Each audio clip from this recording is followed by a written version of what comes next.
Hey friends, welcome back to the Craft Castle. Okay, so this is all dry. I know it looks like garbage. I mean, I did not do a really good job making it even paint, but really once you get all the rhinestones put on, you're not going to see the paint, which is exactly why I did such a messy job. I know it looks really bad, but I promise after I am done putting on all the bling, it will look totally normal. Okay.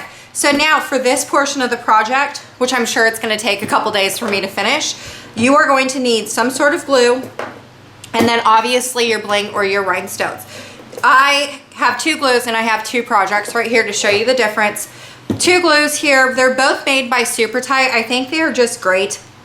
Both non-toxic. This Multi-Grab 360 is like the equivalent to E6000 glue. Everything will be linked in the description of this video. So if you had any questions on where to buy this, go look in the description of the video. But this right here is the equivalent to E6000 glue. It's completely non-toxic, won't kill ya. They do have a flammable wording, but you won't get left with that headache smell. If you're using E6000 glue and you get that headache smell or the nauseous smell, this won't give it to you. And then this right here is all-purpose universal glue, and it's kind of like a silicone base. It dries a little bit. It takes a little bit longer to dry for cure time. Both of them dry clear. I'm going to use this one because it takes a little bit longer to dry, so I can move the rhinestones and play with the rhinestones a little bit. But so for this glue right here, I used it on this cake topper, and it's just an acrylic cake topper, and I did 0 sanding to the actual cake topper. And like I am trying to like flick these off and they are not coming off. So I fully vouch for the fact that this is not going to go anywhere. Again, the cure time is about 24 hours. So when I did this, I let it just lay down flat. You could move it around, but then it would slide around. It takes 24 hours. So that's the problem with this stuff right here, is it does slide around. But for this project, because I want to move it around a little bit, I think this is going to be perfect. For this project, my laptop, I use the Multi-Grab 360, and it dries really fast. It says on here that it takes 24 hours to fully cure, which I do agree to that. It did, like, when I wanted to pop them off in less than 24 hours, it did pop off. But after 24 hours, there's no, I'm like breaking my nails as I show you this, but it's not going to pop off. I also did not sand this, and it's staying on there fine. It does dry pretty quick. So the tackiness of it, I mean, you only get like a couple minutes before you have to apply more glue. So I'm not going to use this for this project because I want to be able to move my rhinestones around a little bit. I think both glues are perfectly fine if that's what you wanted to use. This right here is just a slower cure time, so I can move it around. For both of these glues right here, I always use these syringes, and that's just to have a finer tip glue dot instead of just, moving it around and having a whole bunch of glue everywhere. It's just more precise and like smaller amounts of glue, so you don't have a lot of glue everywhere. For the Multi-Grab, I always do it like in a bigger needle point because this is kind of a thicker glue. And then this one right here is pretty watery, so I don't need that big of a needle point. So you can hardly tell. And when you're done filling, like when this empties out, all you have to do is just open this back up, squeeze a little bit of glue in there, and then close it back, and then just keep going on your project. That's why I like using this. This right here, you could just squeeze it on, but again, it's just too much glue, and you really don't need a whole lot of glue to set rhinestones in. You just have to make sure you have enough glue on the actual rhinestone bottom itself. Okay, in the video before, I told you I was using Anti-Tase Bling. For everything that is white, I'm going to be using the Diamond in the Rough. This is it. There's different sizes in here, different millimeter sizes. I'm not quite sure what size exactly they have in here, but once you start putting it on there, There we go. See how it's just, oh my gosh, this is going to be gorgeous.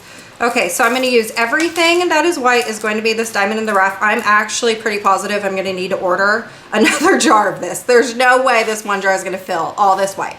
And then we got the Incredibles.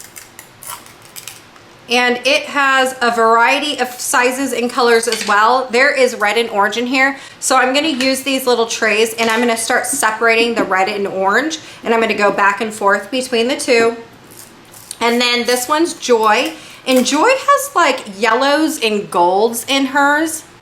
And I'm only going to be using the yellows. So you could buy on Auntie Tay's website, you could buy them just in the single colors, or you can buy them in the mixes like this. Since I have the mixes and it's a full rainbow of color, I'm just going to start dumping them out into these little trays and just sort through. This right here I used as Randall, and it has pinks and purples. Now I'm going out of order. This has pinks and purples, and I had just picked out, there's a few different shades of pinks and purples in here, and I just picked out purple. So it's not very difficult to pick out the colors. You just have to set them out, and so you can look to see which colors you're using. And then we got some green. Oop, this is Rex. And there's like greens, some yellows, emeralds. I'll probably only just use one color, shade of green. And then this one is 22 and it has blues.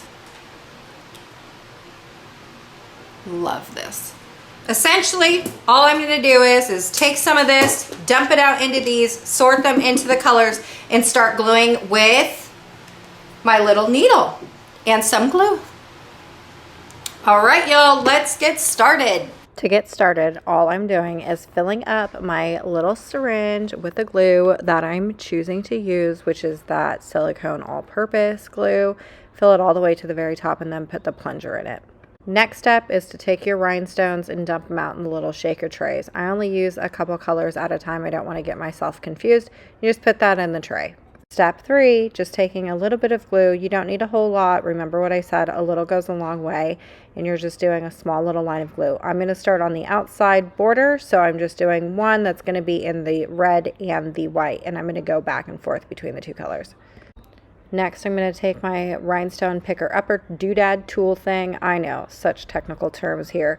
And I am just going to pick up the rhinestones and place it. Silver goes on the white and red will go on the red. I'm going to show you a little close-up of this little pen. On one side there's a wax tip, on the other side there's a needle. So what I'm doing is I'm taking the wax tip and I'm putting it on the rhinestones and I'm placing it onto the Cricut. Then every so often a rhinestone will get out of whack or out of place. All I'm doing is flipping it over and using the needle portion to push down the rhinestones a little bit further, or if they need to be scooted over, I'll scoot them over with the needle portion. I'm going to speed this portion up. Blinging anything, it's really simple once you get the techniques down. It is just gluing and placing for hours on end. Trust me. There really isn't any technique that I'm using right here. It's technically called the scatter method, and that's just what I'm doing. I'm placing red on red, then orange on orange. I'm sure if you were to buy a mix that is just red and just orange, this process is a lot faster, but just to do this small little portion, it took me about 20 minutes. Okay, so eventually I just decided that I needed to stop going with the red and orange and go back to just doing the silver. The only reason why I'm doing this is because I do know that I'm going to have to order more of that silver, so I want to know how much I'm going to need to order. So I'm just going to finish off this bottle of silver and figure out at that point how much I'm going to need. Oh, you mother. Oh, my goodness gracious. Urgh. Yep, I did just do that. I did just spill all of those rhinestones all over the table. Oh my gosh, I was so mad. So mad. I'm just going to leave that there for a second while I finish up my line of the silver. I did notice that because these rhinestones were so big, it was just easier to use my fingers to pick them up and place them versus using my doodad tool.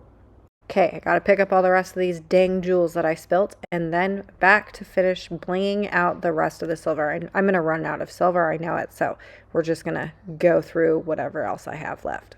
I already know I'm gonna need an extra jar or a few jars of Diamond in the Rough because we have a lot more that we need to cover.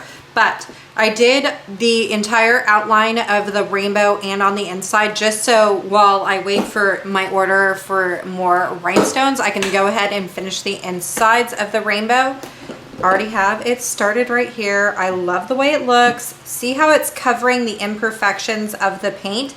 It really is just so when this dries, the back of the color is the color of the gemstone.